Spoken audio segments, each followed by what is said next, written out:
Voilà, bonsoir à tout le monde et bienvenue à vous sur De Terre et d'Étoiles, que vous soyez là en direct ou en replay, le soir, le matin, suivant l'endroit du monde où vous nous regardez. Donc ce soir, on est ensemble pour une émission qui s'intitule L'enfant, premier messager de ses parents. Et pour cette émission, j'accueille deux personnes que vous avez peut-être vues ou entrevues, puisqu'il y en a une qui était absente, mais qui était présente par le cœur, dans une première émission qu'on avait faite ensemble sur mon autre chaîne, Elle est lui TV, une émission sur un jeu qui s'appelle Chahut, dont mes invités de ce soir sont les qui a pour but d'informer et de prévenir le harcèlement scolaire, donc d'expliquer ce que sont les dangers, les stratégies, les dérives comportementales qui peuvent conduire au harcèlement scolaire et le mal que ça fait. Et donc, on avait consacré toute une émission à ce jeu que vous pouvez toujours voir puisqu'elle est en replay sur la chaîne. Mais ce soir, on va parler d'un sujet complètement différent. En fait, d'une autre facette de l'activité de mes invités, c'est leur activité de thérapeute. Et tout particulièrement, ils vont nous parler de la façon dont ils mettent en miroir le vécu des enfants et le vécu des parents, puisqu'ils m'ont expliqué que très régulièrement, quand on leur amène un enfant ayant, entre guillemets, un problème, l'enfant les renvoie vers quelque chose qui souvent n'a pas été traité ou réglé chez le parent et qui se révèle en fait à travers l'enfant. Donc c'était le propos de l'émission de ce soir. Et je remercie pour nous parler de ce passionnant sujet Laurent et Stéphanie d'être en direct de la Belgique pour l'aborder avec nous. Merci à tous. Ouh. On ne te voit plus. Alors, Sylvie. Là, il y a à mon avis, une petite coupure. Alors, pendant ce bref laps de temps, nous vous prions d'excuser l'organisatrice de cette soirée. Actuellement, nous sommes en rupture d'image de faisceau. À vous, Cognac G.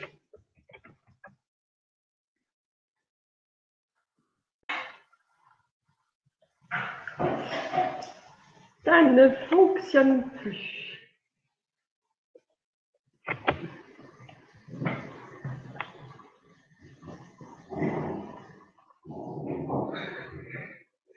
Je ne sais pas si on est... Sylvie, nous entends-tu? Nous, on n'entend plus rien et on ne voit plus rien. C'est-à-dire qu'on a notre... Alors effectivement, je l'ai pas... Voilà. Je ne l'ai pas encore dit pour les gens, il y a des micro-coupures chez moi ce soir, je ne sais pas pourquoi. Je leur expliquais qu'il y a une énergie très lutinesque et très farcesque, que je n'ai pas arrêté de faire le pitre tout l'après-midi. Et apparemment, mon système fait un peu la même chose. Donc, il y a des moments, il y a des micro-coupures. Donc, ne vous informalisez pas, continuez à parler. Normalement, au niveau du replay, ça ne se perçoit pas. Voilà. Donc, du coup, je ne sais plus à quel moment ça a coupé. J'étais en train d'expliquer que ce soir, on allait parler plus spécifiquement de votre activité de thérapeute et de la façon dont vous travaillez avec les enfants et les parents ensemble, puisque justement, les mots de l'un renvoient souvent aux mots de l'autre. Donc, je ne sais pas comment vous voulez aborder le sujet, si c'est en parlant un petit peu de votre parcours, de la façon dont vous en êtes arrivé à faire ça. Je ne sais pas si c'est à travers votre propre vécu de parent que vous en êtes arrivé à adopter cette approche ou si c'est à travers les enfants qu'on vous amenait justement pour ces consultations que vous donnez. Comment vous en êtes arrivé à là en fait? Eh bien, tout naturellement. En fait, c'est facile, ça. On a tous les deux forcément 4 enfants. Un grand garçon qui s'appelle Mathéo et 3 filles, Lilou, Victoire et May.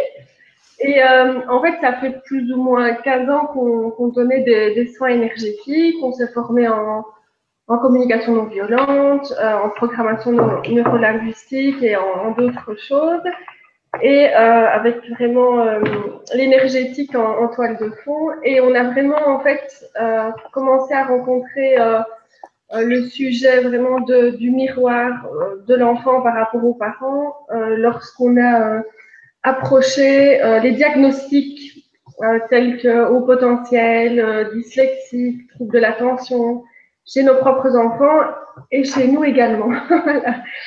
Et on s'est dit que il y avait énormément de solutions à apporter donc pour tester et diagnostiquer ces enfants, mais que derrière, on les laissait face à leurs émotions exacerbées, à leur hypersensibilité, et qu'il était vraiment temps de proposer une solution et un message clair par rapport à ces enfants qui sont de plus en plus nombreux. On le voit aussi parce qu'on donne des animations donc, qui traitent du harcèlement et de la violence et, dans le milieu scolaire. Et c'est vrai qu'avant, là où il y avait peut-être 1 ou 2 enfants par classe, aujourd'hui, on retrouve la moitié, si pas plus, par rapport au nombre total de la classe d'enfants justement diagnostiqués troubles de l'attention, potentiel, zèbre, précoce, enfin toutes les belles étiquettes qu'on le. En même temps, moi, je trouve que c'est une bonne nouvelle parce que ça veut dire que ces enfants qui étaient beaucoup marginalisés et vus un petit peu comme les moutons noirs et les perturbateurs vont cesser d'être l'exception et que finalement, c'est peut-être ceux qui étaient considérés, entre guillemets, comme les normaux avant, qui petit à petit vont devenir les marginaux et ceux qui auront besoin de s'adapter aux spécificités des autres. Et, ben, ils sont là pour ça, je pense. Donc, ils sont clairement là pour ça. Et c'est vrai que ben, là, on a cherché à développer une méthode pour vraiment les aider, puisque avec ces enfants, les émotions sont exacerbées. Je veux dire, quand ils sont tristes, ils sont très tristes. Quand ils sont en colère, ils sont très en colère. Quand ils ont peur, ils ont très peur. Et en plus de ça, ben, ils ont tendance à jouer à Bob l'éponge et à capter tout ce qui est autour d'eux avec leur hypersensibilité, leurs petites antennes, et à amplifier ces émotions. Mais ils ne comprennent pas ce qui leur arrive, ils ne comprennent pas leur mode de fonctionnement. Et je pense que c'est pas nécessairement, oui, on va peut-être leur expliquer leur mode de fonctionnement plutôt en arborescence au niveau du mental dans les centres de diagnostic. Mais par rapport à leur hypersensibilité et à la gestion émotionnelle, il n'y avait pas vraiment de choses expliquées et ni d'outils et de clés concrètes pour vraiment voilà, les aider. Et nous, avec le moment où c'est arrivé à nos enfants, ça a été un peu la recherche et la quête à ce moment-là. C'était de dire, OK, on ne nous propose rien. Oui, en plus, comme vous l'avez dit en début d'émission, vous êtes vous-même hypersensible, donc vous connaissez aussi la problématique en tant qu'adulte et anciens enfants qui sont déjà passés par là. Et je rappelle qu'il y a une super émission, c'est d'ailleurs comme ça que je vous ai découvert, qui a été faite sur ce sujet, des enfants hypersensibles, avec Florence. Je ne sais plus si c'était sur Famille TV ou sur Le Grand Changement. C'était Famille TV, oui. Donc sur Famille TV, là aussi, elle est disponible en replay. Si le sujet de l'hypersensibilité des enfants vous intéresse, je vous conseille vivement de la regarder parce que vous apprendrez plein de choses. Et c'était vraiment très utile. Et c'est pour ça qu'on a choisi ce soir de ne pas refaire une émission sur ce sujet-là qui aurait été un doublon, mais de plutôt justement expliquer la corrélation qu'il peut y avoir entre les symptômes ou ce qu'expriment les enfants et qui renvoie en fait à des problématiques similaires chez les parents qui ne sont pas forcément identifiées. Oui, c'est complètement ça. Et en fait, nous, clairement, le but et la méthode qui a été créée, c'était pour apporter quelque chose qui n'était pas apporté par le centre de diagnostic. Voilà, en gros, c'était ça. Il y a tout le suivi adaptatif. C'est comme ça que j'aime bien l'appeler, tout le suivi adaptatif, donc pour adapter à notre monde, à la société, au milieu scolaire, etc. Ben, tout est très développé et c'est très bien parce qu'il le faut. Maintenant, voilà, la gestion émotionnelle, c'est complètement autre chose. Et puis, ben, c'est très chouette de voir qu'au fur et à mesure où on accompagne les parents et leurs enfants, ben, de voir que, dans 95% des cas, 99% des cas, ben, il y a toujours un petit peu de papa ou de maman qui se cache là derrière dans le message de l'enfant, quoi, voilà. Et je crois que au début, donc il y a quelques années, quand on a été face à ces tests et ces diagnostics, ce qui était important pour nous, c'était tout d'abord on a créé une conférence vraiment pour parler de ces enfants qui étaient de plus en plus nombreux et voilà que c'était pas un hasard et qu'ils étaient vraiment là pour apporter quelque chose. Que l'humain, ben, ouais, il a toujours évolué et que ben, là, il était bien en train d'évoluer puisqu'ils étaient de plus en plus nombreux. Parler du système pédagogique actuel qui est plutôt axé à un cerveau gauche alors qu'on a des petits cerveaux droits, donc c'est pas toujours très, très évident pour eux, c'est même souvent compliqué. Et donc, on a vraiment créé cette conférence pour expliquer le miroir que ces enfants reflétaient à leurs parents. Puisque nous, on s'est rendu compte dans notre propre chemin et cheminement personnel, et on s'en rend compte encore jour après jour, que chaque fois qu'il y a quelque chose chez nos propres enfants, on a pris l'habitude avec Laurent d'aller voir à l'intérieur de nous, dans d'autres situations, où est-ce que moi je vis Est-ce que j'ai le même genre d'émotions qui viennent? Est-ce que moi j'arrive à prendre ma place? Est-ce que moi j'arrive à dire non? Est-ce que je sais recevoir? Et donc là, on peut vraiment avancer sur nous. Et c'est un peu comme si leur message à eux, à ces enfants, c'était de nous aider, nous, notre génération, à nous nettoyer de nos vieilles casseroles pour qu'eux puissent créer le monde de demain et vraiment avancer dans ce sens avec leur cerveau droit et créer certainement plein de nouveaux métiers d'ici quelques années. Mais dans un monde nouveau où justement toutes ces blessures transgénérationnelles sont coupées et où on n'est plus tout le temps à répéter les mêmes schémas et voilà, les mêmes. Au début, le parent, il arrive avec une lourdeur, on va dire, parce qu'il vient pour traiter quelque chose. C'est ouf. Et puis, ce qui est chouette, c'est de voir le changement de lunettes sur les 2 ou 3 fois où on va se voir avec l'enfant ou les 2 ou 3 fois où on va faire le travail avec le parent. Le parent, à un moment, il s'aperçoit que son enfant, en fait, c'est pas du tout une lourdeur et c'était pas une lacune, tout compte fait. C'était un chouette truc et subitement, là, on rentre dans du win-win et plus dans je dois être le parent parfait, je dois performer là-dedans aussi dans l'éducation de mon enfant. Donc, je dois absolument trouver toutes les solutions possibles et envisageables pour mon enfant. Et puis, au final, c'est juste une nouvelle grille de lecture qu'on essaye de donner. Et avec cette grille de lecture-là de son enfant, le parent le regarde autrement et ça facilite tout et ça instaure ça remet du lien parce que ça remet le parent dans l'observation de son enfant, en fait. C'est un challenge et en même temps, c'est vrai que c'est un super cadeau parce que de travailler des choses comme ça en famille, je pense que ça doit développer des liens vraiment forts. Oui. Je sais plus sur quoi j'étais partie maintenant en vous écoutant.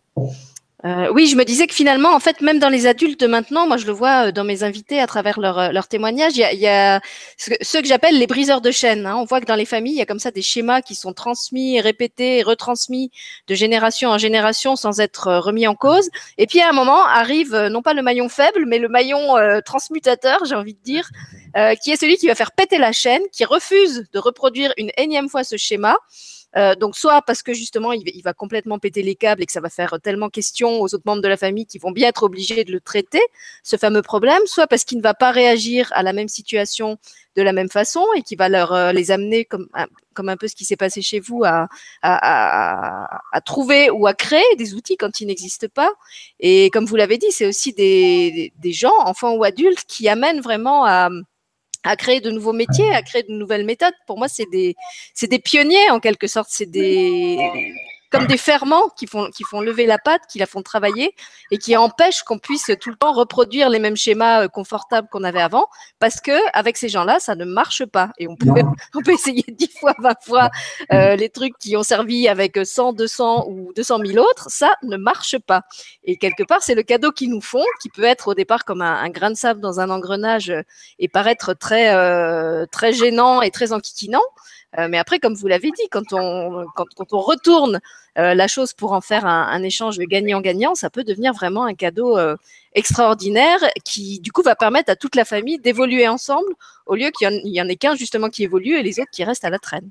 Oui, on leur dit souvent, c'est un cadeau dans un emballage moche. Et ce qui est magnifique, c'est de voir la réceptivité des parents, en fait, parce que quand on leur parle de miroir, nous, on fonctionne avec comme outil principal les blessures de l'âme, les 5 blessures de l'âme. Et ils le reconnaissent très aisément au premier rendez-vous ou après une conférence. Mais oui, c'est vrai, je me reconnais là. Et donc, il y a vraiment une écoute attentive et ils reçoivent très bien l'information et ils ont aussi envie de changer. C'est-à-dire qu'il y a très peu de parents qui, lorsqu'ils reçoivent l'information, puisque bon, là, on va l'expliquer peut-être dans le côté pratique des soins, mais quand on reçoit les informations en pratiquant le soin à l'enfant, mais je veux dire, et qu'on rétribue cette information après aux parents par rapport à telle blessure, tel schéma, tel mode de fonctionnement, et le parent le reçoit et dans la majorité des cas décide vraiment d'aller plus loin et de faire un travail sur lui-même. Donc c'est ça qu'on est dans une belle période puisque toute la famille décide vraiment et même bien souvent on a des mamans, un peu moins de papa.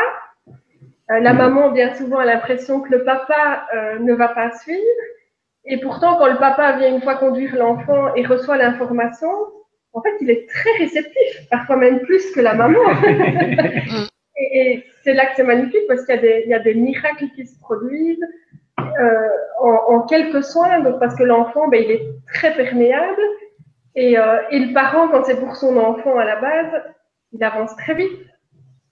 Oui, je pense qu'il y a deux cas de figure. Il y a ceux qui sont un peu dans le schéma qu'ont connu, par exemple, beaucoup d'enfants indigos, qui vont s'incarner dans des familles très fermées à tout ça et qui vont les faire réagir, mais souvent après coup. C'est-à-dire qu'ils vont bien morfler pendant la première partie de leur enfance parce qu'ils vont être dans une famille absolument pas perméable, comme tu dis. Mais je pense que de toute façon, ces enfants, ils sont tellement hors normes, ils sont tellement dérangeants que tôt ou tard, à un moment, les membres de la famille, ils doivent au moins se poser des questions. Tu vois, ils peuvent pas, comme on le disait, ils peuvent pas rester complètement neutres et complètement indifférents. Donc au pire, ils vont dire l'enfant est un enquiquineur et il sera jamais normal, mais quand même, ils se rendent compte qu'il y a quelque chose. Ça, c'est déjà un premier pas. Et puis après, il y a ceux, comme tu dis, qui vont faire avancer toute la famille parce que, ben, quelque part, au moment de leur choix d'incarnation, évidemment, ils ont fait des choix intelligents. Ils ont fait le choix de s'incarner dans des familles qui avaient ce potentiel aussi d'évoluer et de faire accueil à des nouvelles connaissances, à des nouveaux savoir-faire, des nouveaux savoir-être surtout.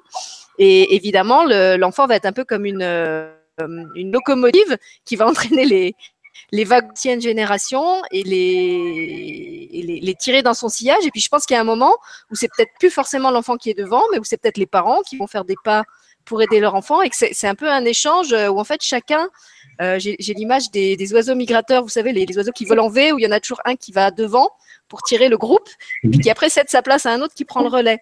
Donc je me dis que dans la dynamique familiale, il y a peut-être des familles où c'est un petit peu comme ça, à certains moments les enfants qui initient le processus, et puis après les parents prennent le relais, et puis là ensuite la balle revient à l'enfant. Comment ça se passe en fait? Est-ce que c'est toujours le même qui est le pilote de l'évolution? Non, il y a la fratrie aussi. En général, quand un enfant vient ici, ben, il en parle à ses frères et sœurs et là, il y a comme des petites, des petites lumières qui s'allument là sur la tête de frères et sœurs et ils ont envie aussi, eux, d'aller plus loin et de savoir, mais qu'est-ce c'est quoi, comment ça fonctionne, moi aussi, j'aime pas en savoir tout. Et à ce moment-là, ben, je veux dire, c'est pas rien que les parents, il y a les parents qui sont très contents, qui voient déjà le… qui amène l'enfant, parce que ben, ce que tu as dit avec le premier, par exemple, c'est Stéphanie essentiellement qui prend les enfants, c'est pas essentiellement, c'est Stéphanie qui prend les enfants, et ben, le parent, généralement, il regarde les deux, s'il a deux enfants, les trois, s'il en a trois, en disant, ouais, bon, ben, je crois qu'ils vont tous y passer, oui, en fait, parce que ben, ils viennent tous aussi avec nos casseroles, tout le bazar, et moi, j'ai pas envie, moi, le parent, que l'enfant, là, il continue à trimballer des trucs qui lui appartiennent pas, quoi. Et qu'il soit obligé de passer par là où peut-être le parent a dû passer en termes d'estime de lui, de confiance en lui, j'en sais rien, moi, comme disait Steph, avec les blessures, si c'est un parent qui a été humilié, ben, vous imaginez même pas l'énergie dans laquelle l'enfant se débat dès le premier jour de sa vie déjà, quoi. Donc, et donc voilà.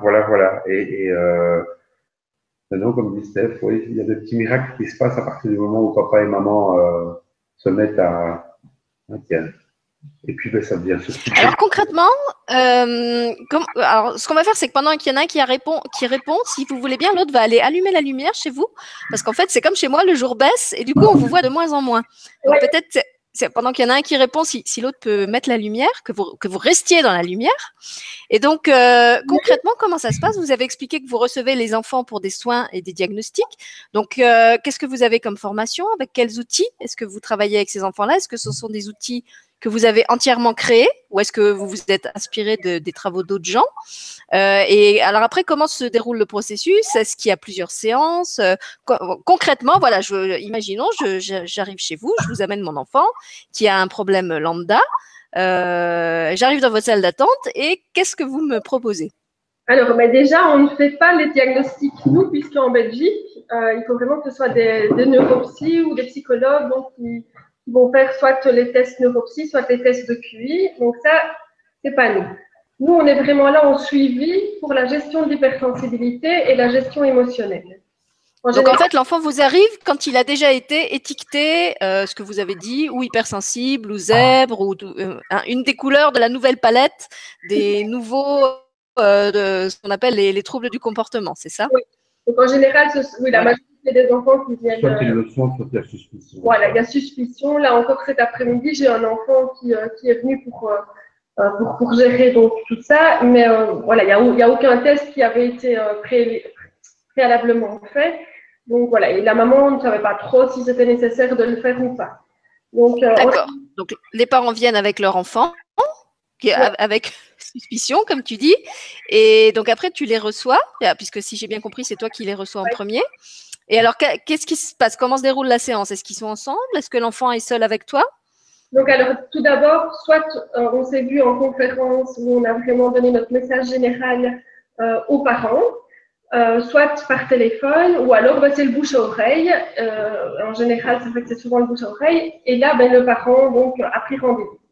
Donc, je demande tout d'abord, je reçois le parent et l'enfant, et je demande déjà à l'enfant s'il sait pourquoi il vient me voir. Alors, ils disent toujours non, même quand la maman a expliqué 10 fois. Je dis, c'est pas grave, c'est normal.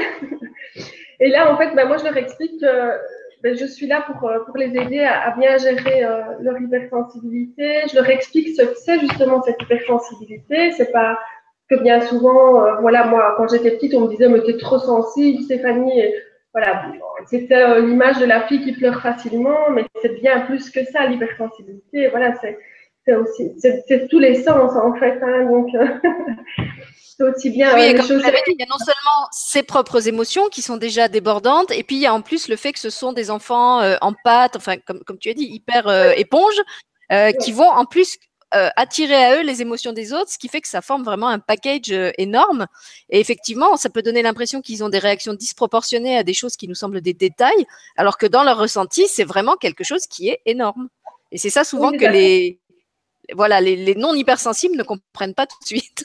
Non, c'est ça. Et donc, quand ils se retrouvent à l'école avec des enfants qui ne sont pas hypersensibles, ils ne comprennent pas forcément. Et puis, ils ont tout est démultiplié. Donc, il y a une intensité à l'intérieur d'eux, à l'intérieur de nous, j'ai envie de dire, vraiment qui a besoin d'être comprise. Mais on a besoin aussi d'outils pour ça. Et c'est vrai que nous, comme tu l'as dit tout à l'heure, on est tombé dans des familles plutôt fermées.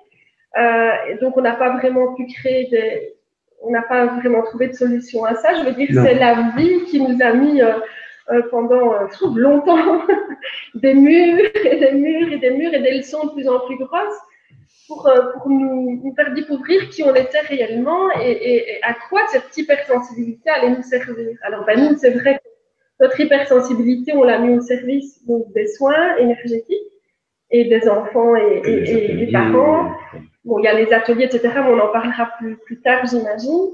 Et donc, par rapport à ces enfants, donc au début de la consultation, on explique ce que c'est que cette hypersensibilité. Je prends toujours l'exemple avec une éponge, j'explique Bob l'éponge, ça parle bien aux enfants, parce que je montre vraiment l'éponge, qu'elle est de l'eau ou pas, qu'elle est absorbée de l'eau ou pas, elle garde la même forme. Mais je dis, nous, c'est la même chose, on ne se rend pas compte, on pompe, et quand on rentre quand tu rentres de l'école, tu vas grimper sur les fauteuils, tu vas être tout excité, tu vas pas tenir en place. Mais c'est simplement parce que tu as besoin d'extérioriser des choses peut-être qui ne t'appartiennent pas. Oui, parce qu'en plus, à l'école, souvent, quand ils essayent d'exprimer ça, ils sont pas compris. C'est-à-dire on croit justement qu'ils surjouent, on leur reproche d'être des acteurs, de faire des psychodrames à partir de rien du tout. C'est vrai que, alors moi qui suis une ancienne enseignante, je me dis, un enseignant qui est pas informé de ce type de sensibilité, il peut penser effectivement que l'enfant est un comédien et qu'il essaye de ne pas travailler ou d'attirer l'attention sur lui par des espèces de stratégies très spectaculaires, alors qu'en fait, c'est pas du tout ça. Il est vraiment dans une situation de débordement et presque de détresse, et c'est ça qu'il essaye d'exprimer. Et c'est important justement que l'enseignant et toute l'équipe éducative aussi comprennent que pour lui, c'est vraiment presque de l'ordre du vital de pouvoir ne pas macérer dans cette intensité émotionnelle négative. Oui, on a eu le cas avec nos propres enfants, avec Mathéo. Après, il était dans une école alternative, donc je pense que c'est toujours l'intention du professeur qui va être importante, peu importe la pédagogie. Et je me souviens, Mathéo, ça faisait une semaine qu'il était dans cette école, et voilà, le professeur nous a appelés en nous disant que Mathéo était complètement dans la lune, il n'était plus là, on ne savait plus. Il est là, mais il n'est pas là, je sais pas, il était presque en colère, le prof, je ne sais pas quoi faire avec lui, faut venir le rechercher. Et donc, nous, un petit peu étonnés quand même. Donc, on est allé rechercher Mathéo, on lui a fait un soin d'enracinement et d'ancrage, et ça, c'est vraiment aussi une des clés essentielles avec ses enfants. C'est la première chose qu'on leur apprend, c'est de s'ancrer, de s'enraciner. Et voilà, le lendemain, il est reparti à l'école, et quand on lui a communiqué que ce serait peut-être intéressant de faire visualiser à Mathéo des racines ou de le faire aller marcher à pieds nus dans le jardin de l'école, ça n'a pas spécialement été bien reçu. C'était un peu compliqué à l'époque. C'était quand même il y a 10 ans. Hein, donc, Oui, il y avait, comme tu le dis, il y dans avait les pas écoles, autant d'écoles alternatives. mais Vas-y, actuellement, vas-y. ça arrive encore très très souvent. Ou alors, on était encore chez notre médecin traitant la semaine dernière qui nous disait, voilà, j'ai énormément de parents qui viennent à la demande de l'enseignant chercher des prescriptions de Rilatine ou voilà, pour que oui, l'enfant en soit fait, sage, calme. c'est l'enseignant qui envoie les couples de parents chez le médecin pour demander de la Rilatine. C'est l'enseignant, parce qu'il faut qu'il se calme, cet enfant. Il est vous. Et donc voilà. Et en même temps, nous maintenant, dans l'idée, c'est aussi pour ça qu'on continue à travailler avec les écoles, c'est que on donne maintenant des ateliers pour les équipes de profs, toutes les équipes pédagogiques, éducatives, etc. Tous les gens, en fait, le personnel professionnel allez, Dans les écoles. Dans les écoles, oui, mais en fait, en gros, les professionnels de l'enfance. Voilà, c'est ça que je voulais dire. Et donc, oui, parce que finalement, c'est un problème qui se produit aussi en crèche, alors chez nous, ça s'appelle les maisons relais, en fait, les structures d'accueil après l'école. Finalement, tous les gens qui sont au contact de ces enfants, que ce soit à l'école ou en dehors de l'école, même dans les loisirs, je pense qu'ils sont aussi confrontés à ça. Et je voyais sur le chat une remarque de quelqu'un qui disait, mais il faudrait peut-être aussi qu'ils soient moins dans les classes pour qu'on puisse leur accorder à chacun le temps et les méthodes dont ils ont besoin spécifiquement. Alors là, pour le coup, en tant qu'enseignante, je peux répondre. C'est vrai que quand vous en avez 35 dans une classe et que, comme dit, sur les 35, il y en a 8 ou 10 qui sont déjà chacun des enfants à besoins spécifiques, et qu'en plus, tu as à la fin de l'année un programme que tu dois remplir avec des objectifs, etc., c'est quand même très, très compliqué de faire un programme sur mesure à chaque enfant en fonction de ses besoins. Moi, je me souviens de certains de mes collègues que vraiment j'admirais parce que ils arrivaient le matin et en fait, ils n'avaient pas un cours dans chaque matière. En fait, ils avaient 10 cours parce qu'il fallait faire littéralement du sur-mesure pour chacun de ces enfants. Sans compter tous les autres qui n'étaient pas étiquetés zèbres, hypersensibles, etc., mais qui avaient quand même chacun aussi un niveau scolaire différent, donc qui n'était pas non plus au même degré d'avancement dans les différentes matières. Donc, je tiens quand même à rappeler ça, que le métier d'enseignant, c'est pas un métier facile et que souvent, on leur permet pas non plus de faire ça dans les meilleures conditions. C'est un peu le hic, c'est que philosophiquement, je veux dire, la formation des enseignants, c'est là normalement que ça doit commencer. Et quand on voit le peu, j'ai envie de dire, de sociologie ou d'humain qui est donné à ce niveau-là, où on accorde beaucoup plus la préférence à des méthodes, à des applications mathématiques ou d'apprentissage de la langue qui sont importantes, ok, mais je pense qu'il y a là maintenant, en tout cas, ce nombre d'enfants croissant ne vient pas par hasard et vient vraiment aussi pour bousculer ça parce que l'école, elle a malheureusement un peu évolué en 150 ans, j'ai envie de dire, et en tout cas en termes de matière, c'est-à-dire en termes d'heures passées sur les bancs d'école, pour un enfant, c'est déjà très compliqué, 8 heures. Quand en plus il reçoit des devoirs après journée à faire, c'est énorme, ça devient des journées de fou. Et donc, il y a très peu de place à la créativité qui est laissée à l'enfant. Il y a très peu de place pour la sensibilité aussi là-dedans. On devient très vite un exécutant, j'ai envie de dire. Et donc, la seule chose, c'est que notre monde, il a quand même très, très, très, très fort changé sur les 10 dernières années, j'ai envie de dire, avec les médias, avec tout ça. Et puis, que l'ère industrielle, en tout cas pour nous, occidentaux, européens, francophones dans notre cas, j'ai envie de dire, on ne peut plus former des enfants à l'industrie comme on le faisait au début du siècle, au moment où c'était ultra dominant, le bassin minier, c'est terminé, je vais dire. Donc, on n'en est plus là et ça doit évoluer aussi. Et ces enfants qui viennent avec cette hypersensibilité, voilà, moi je pense que c'est comme disait Stéphanie tout à l'heure, notre boulot, c'est de les accompagner, c'est d'essayer non pas de briser, parce que le but n'est pas de briser, je pense que tout se brisera, tout ce qui n'est pas sain va se briser de soi-même, en tout cas, moi c'est ma conviction. Mais le but pour nous, c'est de les accompagner pour que eux puissent construire quelque chose en sur-mesure, comme tu disais tout à l'heure, Sylvie, parce que voilà, on est tous uniques et on nous a un peu mis dans un moule qui nous fait tous nous ressembler, alors qu'il n'y a pas plus faux que cette idée-là au départ, et que on a tous un talent, et que si le parent prend un peu plus la peine aussi avec son enfant de se remettre à parler, de se remettre à sa hauteur et dans le moment présent, alors il se passe vraiment voilà, je refais de nouveau la boucle et je reviens à ça, mais voilà. Oui, et puis oser se montrer vulnérable, puisque en général, notre génération n'a pas été habituée à exprimer ses émotions et ses ressentis. Et la première chose à faire, c'est que les parents osent se montrer vulnérables, osent se montrer tels qu'ils sont pour permettre à l'enfant de faire exactement la même chose. Je veux dire, l'enfant, comment il va pouvoir exprimer qu'il est triste si le parent ne l'exprime pas? Non, ma chérie, tout va bien, alors que de toute façon, avec ses petites antennes, il ressent tout, donc ça sert à rien. Nous, notre petite Victoire, je veux dire, c'est en permanence, allez, pas en permanence, mais dès qu'on est stressé ou triste ou énervé, je veux dire, il n'y a pas besoin de lui parler, directement, elle va venir près de nous et ça va maman, ça va papa, tout va bien? Donc, ils sentent tout, ça ne sert à rien de leur mentir, on ne demande pas aux parents de raconter toute leur vie, mais simplement de, voilà, je suis triste ou je me trouve à un carrefour pour le moment dans ma vie, j'ai un peu de doute, mais je fais le nécessaire. Et là, j'ai envie de dire, ils ont tout gagné parce que maman et papa se remettent en question et j'ai envie de dire que c'est un peu leur but. Donc, même inconsciemment, voilà, ça fait avancer le schmilblick.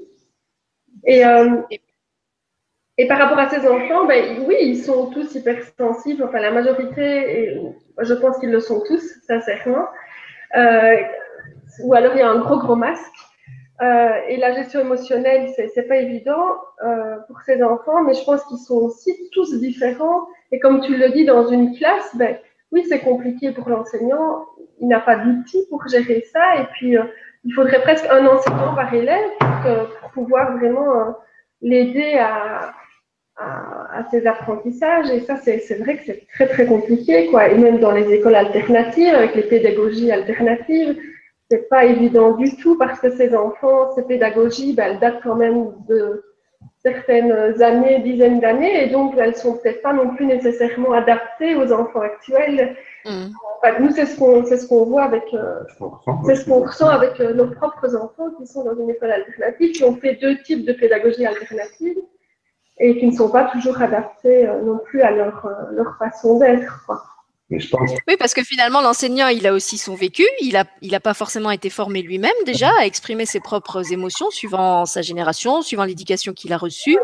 Dans la formation d'enseignant, en tout cas du temps où moi je l'ai faite, il n'y avait aucun module en fait qui se référait à ça. Il y avait un truc qui s'appelait psychopédagogie, mais c'était des trucs très très formels et où on n'abordait pas du tout ce cas d'hypersensibilité. Et puis comme le faisait remarquer une personne sur le chat très justement, l'enseignant il doit aussi gérer les questions de responsabilité et de sécurité. C'est-à-dire que quand dans sa classe de 35, il en a comme ça 8 ou 10 qui ont besoin de bouger et de courir partout, il peut pas, par exemple, leur donner la permission d'aller se défouler dans le couloir pour prendre un bol d'air, parce qu'à ce moment-là, ils sont sans surveillance et que s'il se passe quelque chose, s'il y en a un qui se blesse, s'il y en a un qui tape un autre, c'est lui qui est responsable. Donc, il peut pas non plus leur donner la liberté dont ils auraient besoin. Et alors, du coup, quand je vous écoute, je me dis, mais alors finalement, quelles sont les solutions pour ces enfants-là, à part peut-être l'école à la maison, parce que vous me dites que même dans les écoles alternatives, finalement, ça se passe pas forcément bien, avec des effectifs réduits et des pédagogies adaptées. Donc finalement, quel serait le meilleur moyen d'aider ces enfants-là à trouver leur place dans la société et dans le monde de l'éducation tant que le mammouth n'évolue pas plus vite? Ben oui, enfin, je ne sais pas comment il faut dire ça. Je pense que c'est un peu spécifique à chaque enfant, ça dépend de… Oui, c'est spécifique à chaque enfant. Et puis, moi, je trouve que c'est important, quelque part, que les enfants se socialisent aussi au sein de différents groupes, et l'école fait partie de ça. Donc, enfin, voilà, moi, je lui trouve une grande importance. Et comme je dis souvent aux enseignants, quand je les ai en face de moi, vous faites le plus beau métier du monde maintenant, le plus beau métier du monde. Il n'y a rien à faire, comme tu l'as très bien dit, Sylvie. Si l'enseignant n'est pas formé à déjà lui-même être dans l'écoute de ses émotions, mais comment peut-il accompagner 25, 30, 35 enfants, si d'abord il n'y est pas formé, de donner une matière, n'importe qui, j'ai envie de dire, pourrait rétribuer une matière en faisant bien ou mal, quelque part. Mais être à l'écoute de ses émotions et oser se montrer vulnérable aussi, ben voilà, c'est. Non, à côté de ça, ce que je dis, ça ne veut pas dire qu'il faut tout laisser. Encore une fois, le cadre, c'est important. L'enseignant, il a une image aussi et il doit représenter quelque chose. Je pense aussi aux yeux de l'enfant. Mais je crois que le boulot d'enseignant, c'est pas d'apprendre une matière, c'est d'apprendre à apprendre.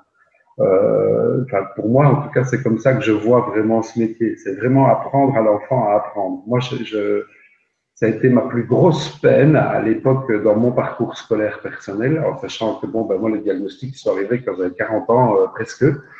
Et donc, ben voilà, ça m'a permis de comprendre aussi tout ce parcours chaotique au niveau scolaire. Mais le peu de profs qui ont donné du sens à ce qui était donné, mais que ce soit une langue, un cours de langue, des mathématiques ou de la cuisine, puisque j'ai fait l'école hôtelière au final, eh ben, chaque fois qu'il y avait du sens là derrière, alors là, ben voilà, ça y est, la machine se mettait en route. Pour le reste, ben voilà, je n'ai pas fait mes 6 années d'humanité, comme on dit en Belgique, en 10 ans, pour rien. Oui, et puis comme tu dis, comment dire, les ressortir tous du système scolaire sous prétexte qu'ils ne sont pas adaptés. D'une part, c'est continuer à valider ce système qui est valable pour de moins en moins d'enfants, comme vous l'avez bien dit. C'est continuer à les marginaliser. C'est en partie au moins les désociabiliser. Donc effectivement, c'est pas positif non plus. Et d'un autre côté, l'enseignant, il peut pas passer ses journées à faire le psychologue et à écouter chacun déballer ses émotions parce que sinon, il passe toute sa journée à faire ça et il peut pas transmettre un contenu. Donc moi, je me souviens que dans l'école où je travaillais, il y avait une solution qui finalement, je pense, était pas mal. C'est quand on en avait un comme ça qui, entre guillemets, pétait un câble complètement, il pouvait sortir de la classe, il était pris en charge par une personne qui, elle, n'avait pas d'enfant à ce moment-là, donc soit le professeur, soit moi qui gérais la bibliothèque, enfin un autre adulte qui était disponible à ce moment-là, qui n'était pas en situation de classe, qui pouvait prendre cet enfant à part, parler avec lui, débriefer avec lui permettre de sortir ses émotions. Et quand l'enfant était apaisé, il pouvait réintégrer la classe. Et ça permettait comme ça qu'il y ait une espèce de sas où l'enfant pouvait aller déverser ce qu'il avait sur le cœur sans que ça gêne le travail du groupe. Maintenant, c'est vrai que si vous me dites qu'il y en a de plus en plus dans chaque classe, ça veut dire qu'il faudrait presque une batterie de personnes disponibles à la journée qui seraient en fait vraiment formées pour ça, d'une part, et puis disponibles pour ça, parce qu'effectivement, s'occuper d'un enfant comme ça, c'est quelque chose qu'on ne peut pas faire en ayant une autre activité à côté. Je pense que comme parents, c'est pareil. Vous pouvez pas faire la cuisine en débriefant avec votre enfant sur ses émotions. Quelque part, c'est pas le respecter non plus de pas l'écouter pleinement et de lui dire ah oui, j'écoute tes émotions, mais en même temps j'ai ma petite cuisine à faire. Tu comprends, faut que le repas il avance.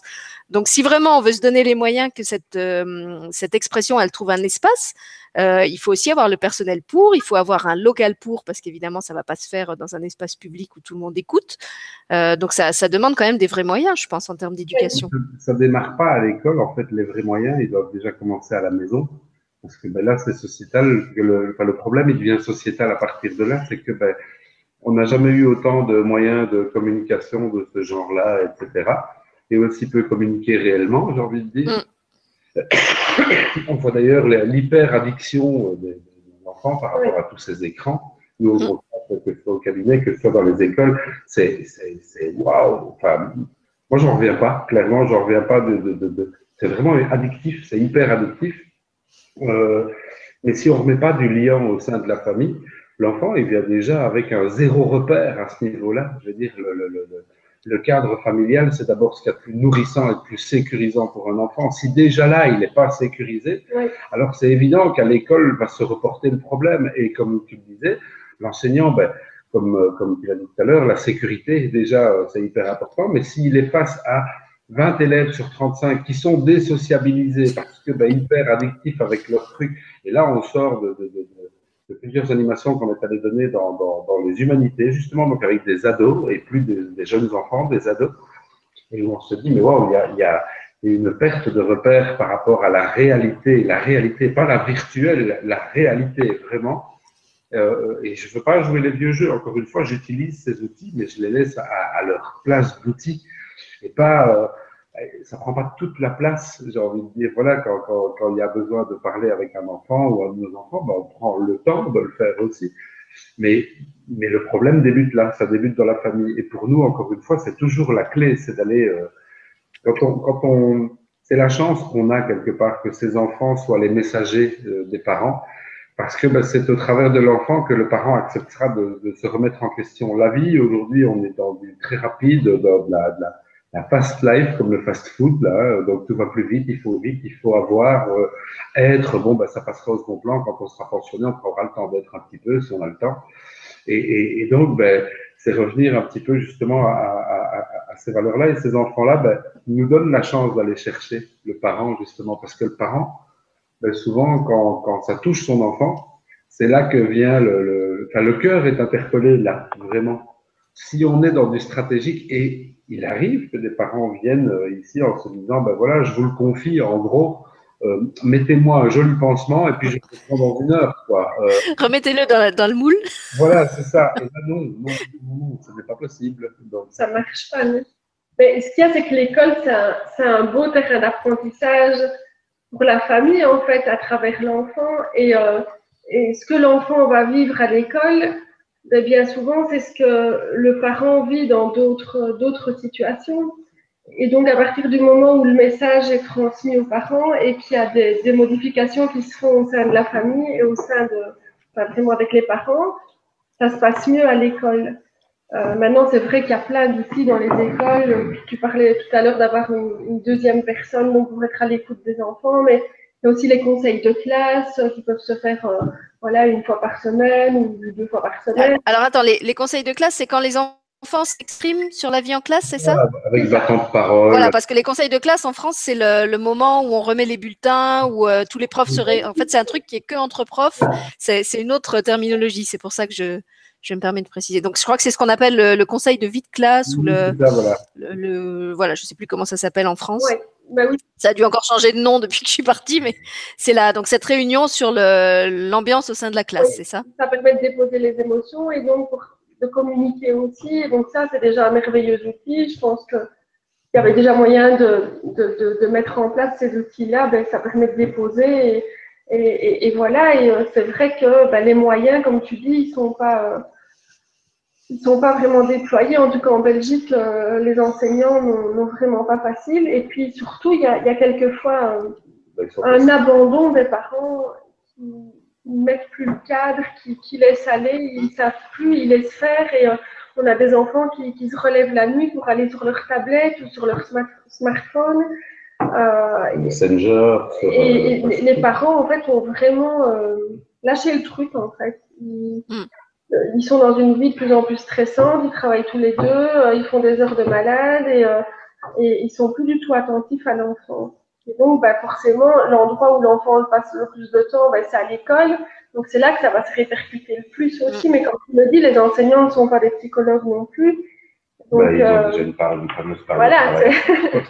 Donc, je pense que c'est retrouver l'équilibre un peu partout, mais surtout au départ au sein de la famille et une remise en question vraiment chez les parents, quoi. Et en même temps, c'est très très simple, j'ai envie de dire, quand on vient dans une école avec un atelier pour les enseignants et qu'on aborde les blessures de l'âme. Alors, mais pourquoi ils viennent avec ça? Et le but justement, c'est d'amener l'enseignant à, en fait, en gros, quand vous aurez connaissance des blessures, de ce sur quoi elles influent, de leurs conséquences dans notre vie de tous les jours, des masques qu'elles nous font porter et tout ça, vous ne verrez plus jamais un autre humain de la même manière qu'aujourd'hui.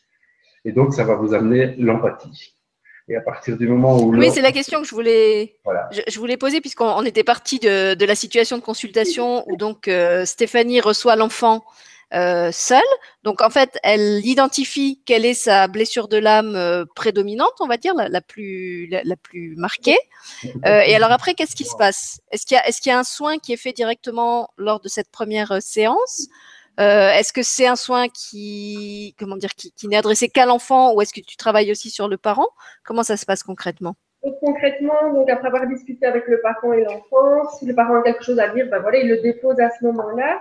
Je demande aux parents d'aller dans la salle d'attente pour être uniquement avec l'enfant. Donc ça, il le sait déjà au départ lors de la prise de rendez-vous.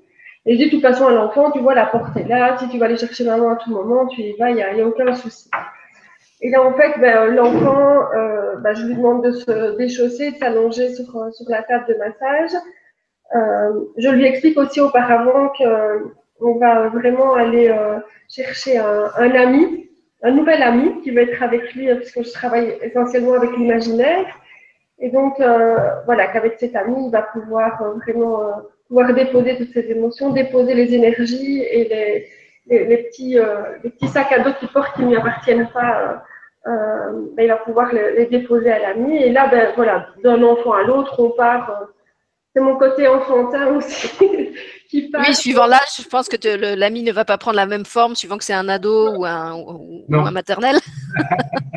Et surtout, c'est lui qui va vraiment accueillir son ami, donc c'est-à-dire que c'est lui qui va le laisser venir à lui, en fait, voilà. Et là, tout d'abord, je fais une petite méditation avec eux, je leur raconte une histoire, et là, je leur fais, dans chaque histoire, il y a toujours un moment donné où ils vont rencontrer un arbre et ils vont vraiment apprendre à s'ancrer, à s'enraciner pour pouvoir rentrer en contact avec son ami. Et là, une fois qu'il rentre en contact avec son ami, je lui explique qu'il est là pour lui et pour toujours et qu'il va vraiment pouvoir, grâce à lui, au quotidien, et que c'est important de le faire au quotidien parce qu'hypersensible, il le sera toute sa vie, et qu'il va vraiment apprendre à gérer ses émotions et gérer son hypersensibilité. Donc, comment il ne peut pas appeler l'ami par son smartphone? Ça marche pas? Ça marche pas. Il y a pas tu lui proposes pas l'option? Mais les ados, ils doivent être furax. On travaille avec Sony pour un jeu sur PS4. Ah bah là, ça les motiverait sûrement. Ah ouais, à fond. Et donc, il y a vraiment un travail qui se fait en deux phases. Il y a la première phase où on va vraiment chercher, donner des outils, où on va permettre à l'enfant de déposer surplus émotionnel. Et puis après, en même temps, il y a le soin énergétique qui est là, qui va vraiment aller nettoyer l'enfant des mémoires. Et puis, il va y avoir le décodage, en fait, et la lecture des blessures de l'âme et des âges bien spécifiques où il y a eu où ces blessures ont été activées et où justement, on demande à nettoyer ces blessures. Après le soin, donc en général, l'enfant repart toujours avec des petits outils, des pierres ou des fleurs de bac, voilà, des choses bien concrètes. Toujours pas de smartphone? Toujours pas de smartphone. Oh, mais vous n'êtes pas moderne. On est resté très vintage, Sylvie. Ah oui, vous êtes vintage, c'est ça. Thérapeute vintage, vous devriez mettre ça sur la plaque. Vintage thérapie, bienvenue chez nous. Ça. J'aurais dû intituler l'émission comme ça, la vintage thérapie. Oui, en fait, c'est parce que tu avais mis une enveloppe, on pourrait se dire, ah bah oui, il travaille avec la nouvelle technologie et tout ça, mais non, c'est toujours les timbres et le papier. Ah non, c'est les enveloppes papier, moi je suis vintage. Donc là, c'est toujours toi qui es seule avec l'enfant ou est-ce qu'à un moment, Laurent intervient aussi? Non, pas à ce moment-là. Donc, Laurent, c'est plus au niveau des formations ou avec les adultes. D'accord. En fait, ce qui se passe, donc moi, une fois que le soin est terminé, le parent revient. Juste à préciser que voilà, on n'a pas fait un choix par rapport à ça. C'est juste que ça s'est mis et que tout naturellement, voilà, ça s'est orienté vers Stéphanie au niveau des enfants et puis qu'elle va développer justement l'outil parce que j'ai envie de dire quoi, la brochette d'âge, ça va de bébé à 11-12 ans parce qu'on est toujours là j'ai envie de dire, dans la pédiatrie en quelque sorte, tu vois, jusque 12 ans. Après, ce sont des ados. Là c'est différent, c'est pas le même travail. C'est pas la même approche. Là, c'est un soin classique. J'allais demander d'ailleurs, puisque tu parles de bébé, si ça vous arrive aussi quelquefois de travailler avec des mamans enceintes qui pourraient ressentir justement, alors je sais pas, maintenant il y a aussi beaucoup de parents qui sont quand même très, très sensibles et très ouverts et qui pourraient ressentir que leur enfant a un besoin spécifique, qu'il a une demande par rapport à ça. Donc est-ce que tu peux aussi faire ça ou est-ce que c'est pas dans tes compétences? Alors, je ne l'ai jamais fait en soins. Par contre, Laurent a déjà reçu des dames enceintes, la dernière, d'ailleurs, c'en était une, en initiation Reiki. Donc, voilà. Et d'ailleurs, moi-même, j'ai reçu mon initiation Reiki, le niveau 3, quand j'étais enceinte de Victoire. Donc, on l'a reçu toutes les deux. Voilà, parce qu'on n'a pas parlé des outils non plus que vous utilisez justement pendant vos consultations et vos soins. Donc, il y a le Reiki, puisqu'effectivement, vous êtes tous les deux initiés Reiki. Est-ce qu'il y en a d'autres? Ben, il y a la programmation neurolinguistique. Donc là, on va faire du renforcement positif, des ancrages à travers l'imaginaire, à travers le toucher, à travers l'énergétique, à travers des outils concrets comme des pierres ou des choses comme ça. On peut aussi faire des outils PNL très concrets. Là, on utilise voilà, des écharpes, des lignes du temps et des choses comme ça. Mais en général, c'est plutôt des... Voilà, s'il y a un travail plus approfondi qui doit se faire, on peut vraiment utiliser ça Et puis, dans la confiance en soi par rapport à... Voilà, pour la confiance en lui, je vais réussir à le dire, pour la confiance de l'enfant, voilà. oui, puis il y a surtout, tu dis, voilà, vous utilisez le Reiki et tout ça. J'ai envie de dire, oui, le Reiki, c'était la base, le premier truc Oui, qu'on a ça. fait pour nous il y a 15 ans. Mais il y a surtout on a pris, par exemple, des outils de programmation neurolinguistique qu'on a mis dans le Reiki. On a tout mélangé. Dans le soin, on a vraiment utilisé différentes choses et qu'on a remis dedans avec la grille de lecture des 5 blessures de l'âme. Voilà. Voilà, donc maintenant vous avez vraiment votre propre méthode que vous avez inventée petit à petit sur le terrain à partir de ce que vous connaissiez et puis que vous avez. En fait, c'est exactement la même chose que ce que vous avez fait avec Chahu. Quand on fait l'émission avec Chahu, tu m'as raconté aussi que c'était un jeu qui vous avait été livré un peu clé en main et que finalement tu avais choisi de l'aborder différemment de ce qui était prévu, de construire vraiment une approche spécifique sur la façon dont vous le proposez dans les écoles. Et je me dis que c'est vraiment la même démarche. À chaque fois, vous créez vraiment l'outil qui vous correspond et qui correspond aussi au public que vous avez en face. Mais en fait, il y a un monsieur là dans une des, je crois que c'était avec toi l'émission qu'on avait fait où j'avais parlé entre autres aussi c'est avec toi ou avec, enfin je ne sais plus. Je crois que c'était sur Famille TV, probablement avec Florence. On parlait des hauts potentiels et monsieur était venu mettre un petit commentaire en dessous du lien YouTube. J'avais adoré ce commentaire. Il dit ben voilà, vous me ferez plaisir, monsieur. Merci pour le sujet, votre conférence, tout ça, super.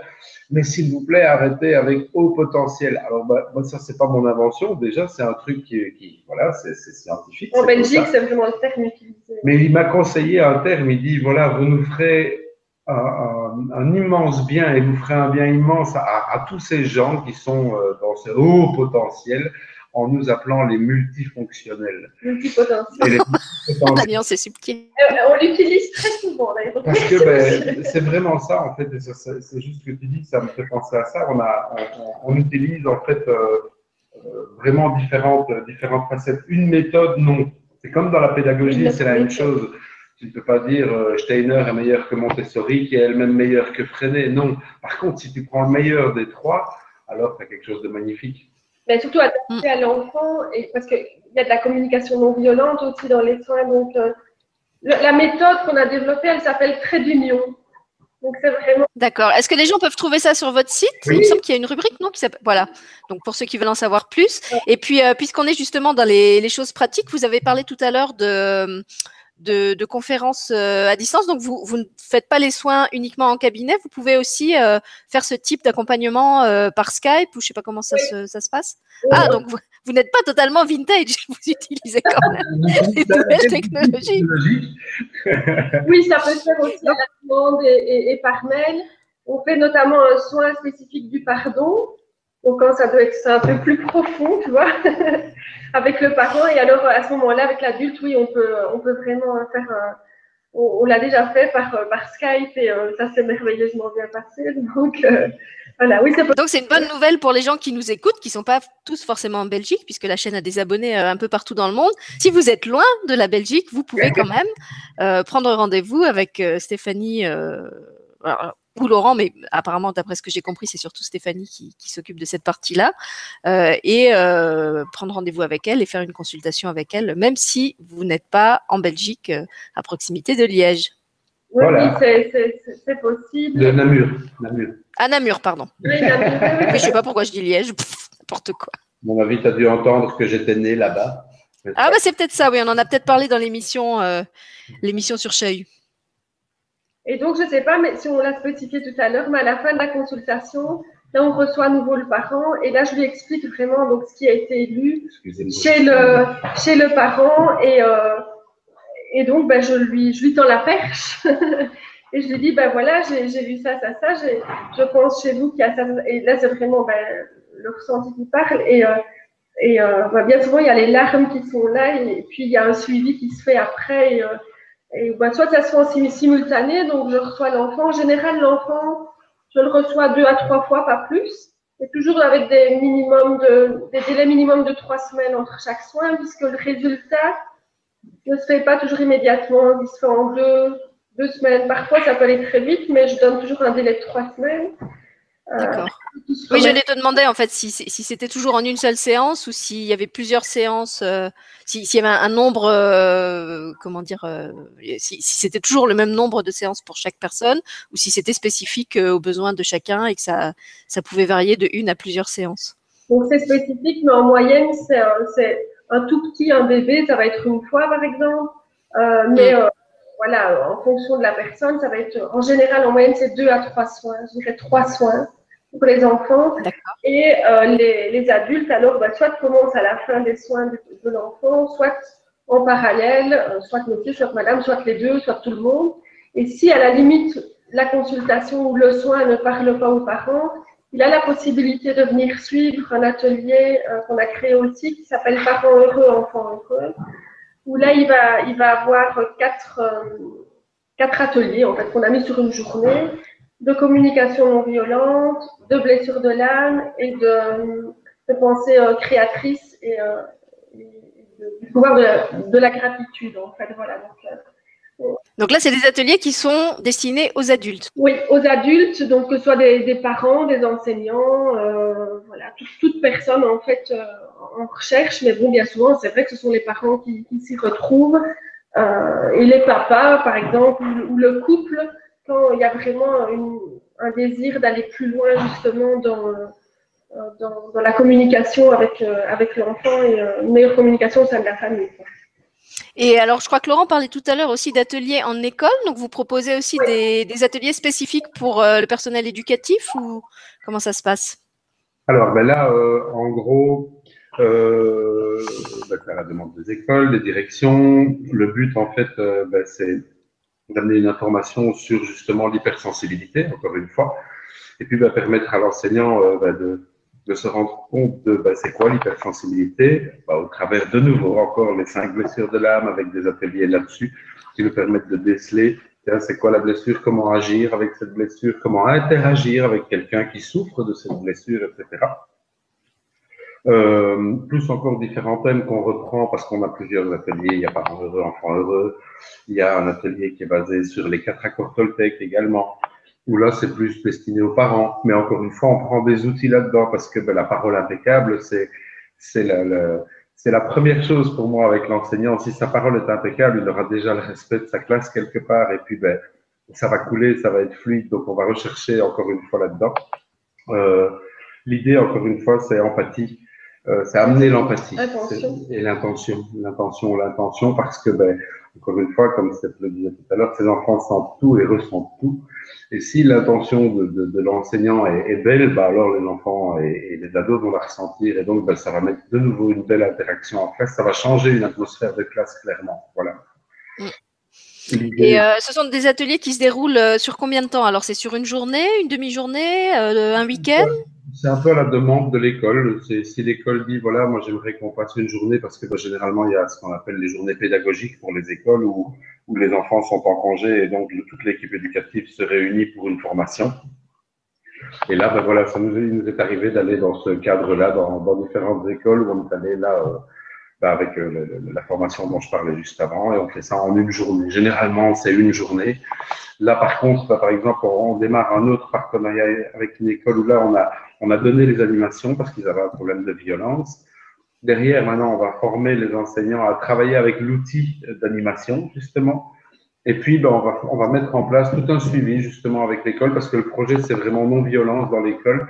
Et donc, tout au long de l'année, on se reverra plusieurs fois pour faire des petits updates dans l'équipe et pour voir un petit peu, tiens, comment ça se passe au quotidien avec les enfants. Voilà.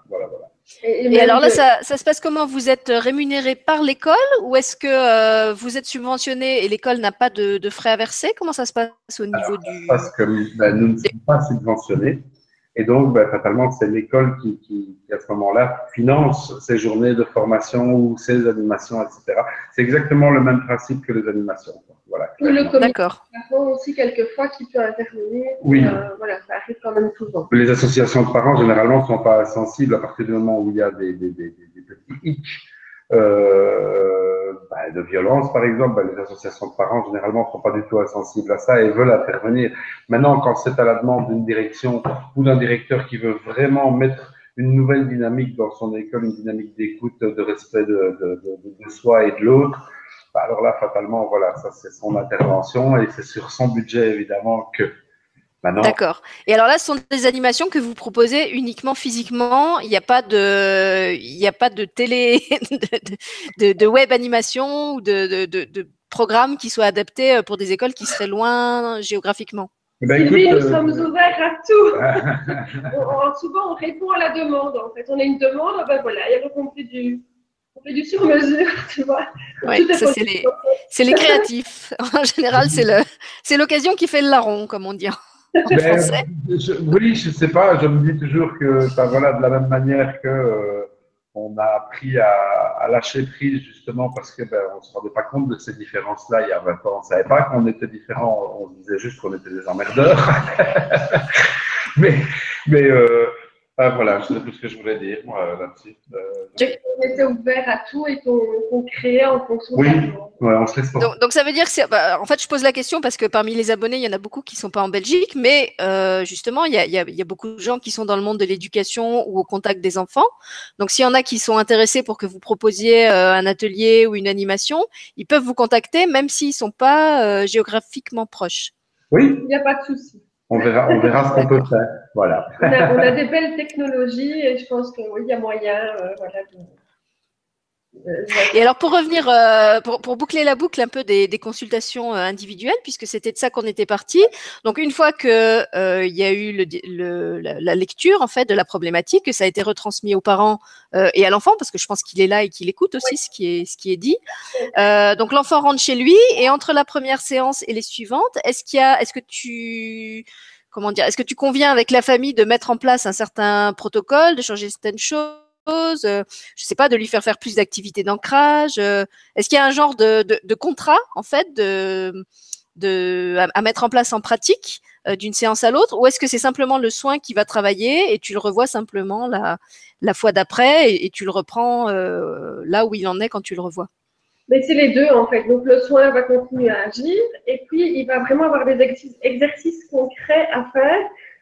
Bien souvent, c'est en fin de journée, quand ils rentrent de l'école ou avant de s'endormir, parce que ce sont souvent des enfants qui ont du mal à s'endormir, parce qu'ils n'arrivent pas à fermer tous les tiroirs ouverts. Oui, je me souviens que Laurent en parle dans la conférence justement sur les hypersensibles de son problème d'endormissement avec tous les disques durs qui tournent en même temps et qu'il y a toujours un programme quelque part qui est actif.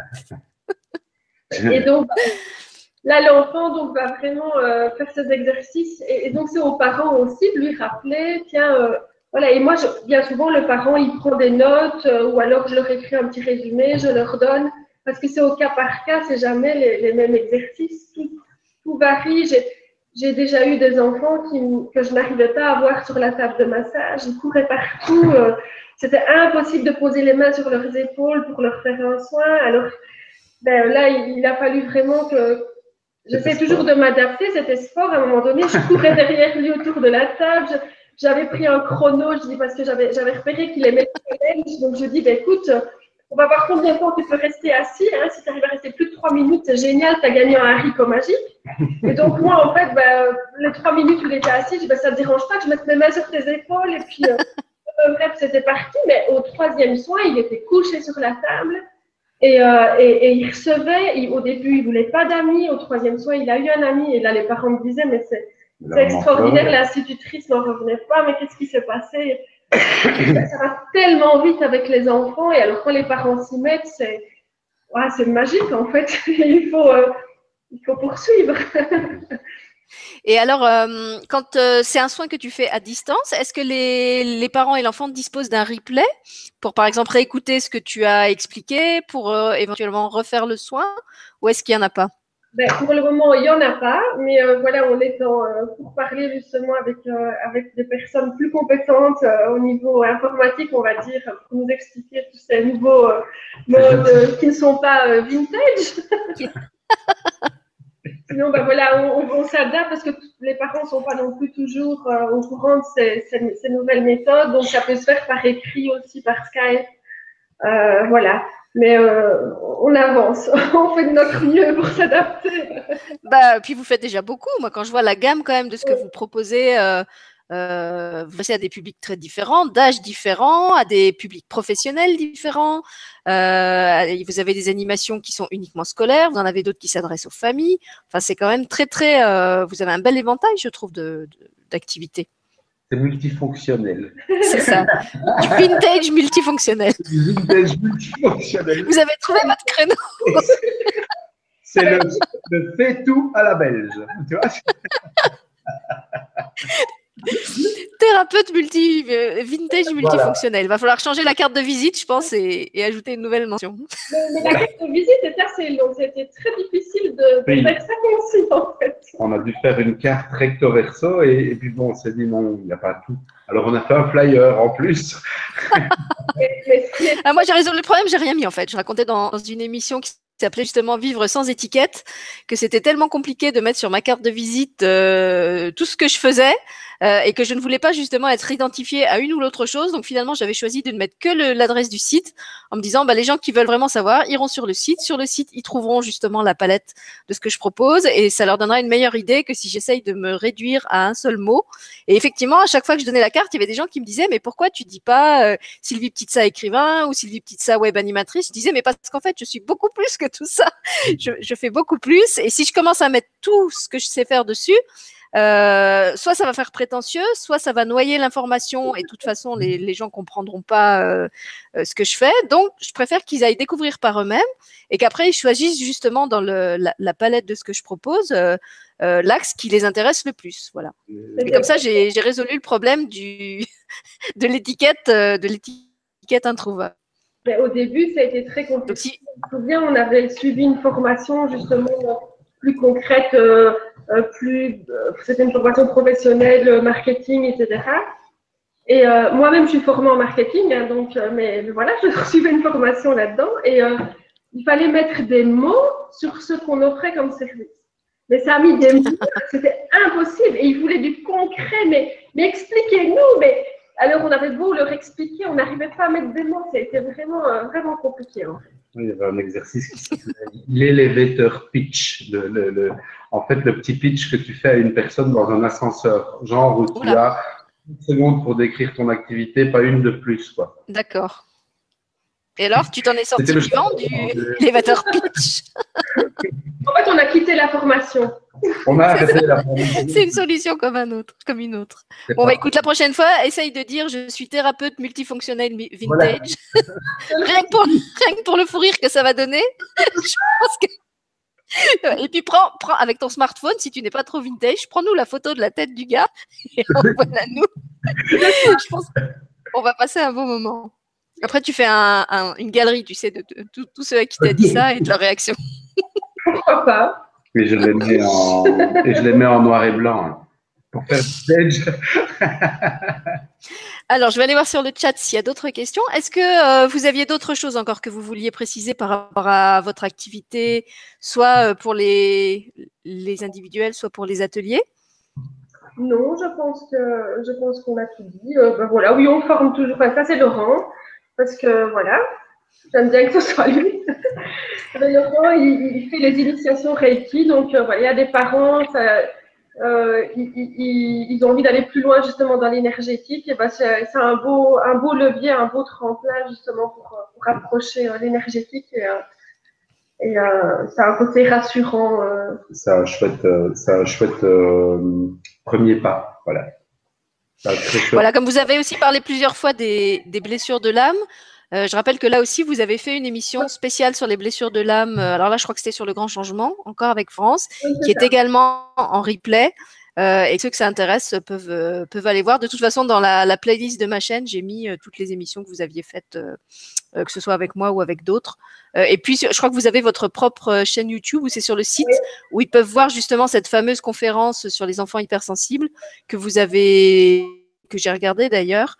Mais personnellement, je recommande aux gens de regarder plutôt l'émission avec Florence parce qu'elle est plus développée et aussi parce que dans l'émission où vous avez été enregistré seul, moi, il y avait un petit truc de son qui m'énervait. Je crois que c'est Laurent qui a un micro qui frotte contre sa chemise, ce qui fait que pendant toute la conférence, on entend.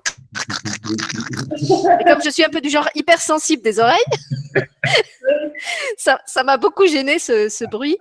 Mais c'est un format plus court. Donc, si vous voulez avoir un condensé, écoutez plutôt la conférence qui a été filmée. Et si vous voulez vraiment avoir le détail avec le question-réponse, comme ce qu'on fait ce soir, il y a le replay du Grand Changement sur les blessures de l'âme et le replay sur les enfants hypersensibles de Famille TV. Voilà. Vous avez déjà fait tout ça, vous vous rendez compte? Pour des gens vintage, vous êtes moderne quand même. Voilà. Alors, je vais aller voir sur le chat si on a des questions. Non, on avait plutôt des commentaires en fait sur ce qu'on disait du statut des enseignants qui était débordé. Donc la sécurité, j'en ai parlé. Il y avait Sandrine qui signalait que maintenant dans certaines écoles, ils font de la relaxation justement pour aider un petit peu à l'ancrage. Là, s'il y a des enseignants ou des gens qui travaillent dans le monde de l'éducation, ça intéresse. Je vous renvoie à une émission que j'avais faite avec quelqu'un qui s'appelle Catherine Davier, qui travaille dans alors je crois qu'elle c'est les collèges et peut-être aussi les lycées, donc plutôt que des ados et qui propose justement des ateliers de relaxation. Elle travaille aussi avec Ho'oponopono. Et justement, j'étais très contente parce que quand on avait fait cette émission, je m'étais rendu compte que ça avait quand même bien évolué pour que les collèges commencent à avoir une demande par rapport à ça. Et puis alors vraiment les collèges, tout ce qu'il y a de plus classique, hein, pas les écoles alternatives. Donc ça montre que quand même petit à petit, ça évolue, même si c'est encore trop lent. Il faut dire que ces enfants-là, eux, évoluent très vite, donc forcément, ça rend le système d'autant plus inerte comparé à eux. Et alors, du coup, alors, je ne vais pas vous demander quels seraient les conseils que vous donneriez à des parents d'enfants hypersensibles, zèbres et autres, puisque ça, vous l'avez déjà dit justement dans les émissions précédentes. Mais si vous vous adressiez plus précisément à des enseignants ou des équipes éducatives, quels seraient les conseils que vous pourriez leur donner pour aider ces enfants-là à s'intégrer dans la classe, à se sociabiliser normalement, à trouver leur place et leur équilibre en fait dans ce système qui, de toute évidence, n'est pas fait pour eux, mais avec lequel, pour l'instant, ils sont bien obligés de composer. Et moi, j'ai envie de dire que les enfants qu'ils ont dans leur classe, c'est pas du hasard et qu'il y a toujours l'effet miroir et donc qu'ils soient bien attentifs à ce que ces enfants leur renvoient parce que qu'ils soient bien à l'écoute aussi de ce que ces enfants disent, parce que quelquefois, ils ont des vérités, enfin, c'est extraordinaire, ils sont magiques, ces enfants. Ils peuvent être très gênants aussi, hein, par ce côté, je suis très transparent et je mets le doigt sur ce que tout le monde veut cacher. Tout à fait, oui. Ça peut être très gênant. Mais en même temps, c'est une occasion de croissance magnifique, donc si l'enseignant peut être vraiment ouvert à ça et prendre ça comme un cadeau et lui-même faire un bonhomme de chemin sur son développement personnel et sur ses blocages, ses croyances, ses filtres, etc. Mais là, je pense que déjà énergétiquement, il y a quelque chose qui va se passer et il va y avoir plus de facilité aussi. C'est là que Laurent expliquait l'intention du professeur. Si l'intention du professeur est de s'améliorer, de vraiment aider l'enfant, et de faire tout, je pense qu'il y a des choses magnifiques qui peuvent se créer. S'il prend déjà peut-être aussi la peine de communiquer en jeu et communiquer vrai avec son cœur et pas avec sa tête, avec l'enfant le ressentira et l'enfant se confiera beaucoup plus facilement aussi à l'enseignant. Oui, puis peut-être aussi la notion, c'est un conseil que je donne aux enseignants à chaque animation, de dire, ben voilà, avec les contrôles, les interros, les points, en quelque sorte, puisqu'il y a cotation, ben les partagez pas devant toute la classe, en fait, les points. Ça, d'élève à élève, c'est très bien. Et puis, ben, l'élève, au moins, ça lui permet de comprendre que ces points, s'ils sont pas bons, c'est pas pour qu'ils soient humiliés devant les autres parce qu'ils sont pas bons, mais simplement pour lui faire prendre conscience d'où il en est et de là où il doit travailler, justement. Et donc, ben là, au moins, c'est mieux pris. C'est ouf, voilà. Ça, c'est des tout petits trucs, mais moi, je me souviens, c'était traumatisant pour moi de recevoir les résultats des interros en maths, par exemple. C'était, je me disais, aïe, aïe, aïe, on va encore se payer ma tête. Il y a un moment où on se dit ça, et puis il y a un moment où, quand le masque est mis et que ben, l'humiliation est présente et permanente, on finit par se moquer soi-même de soi. Voilà. Oui, parce qu'en plus, il y a des profs, alors je ne sais pas s'ils sont sadiques ou si c'est inconscient, mais qui en plus classent les copies par ordre croissant ou décroissant. C'est-à-dire qu'au fur et à mesure qu'ils distribuent, par exemple, tu vois ta note qui diminue.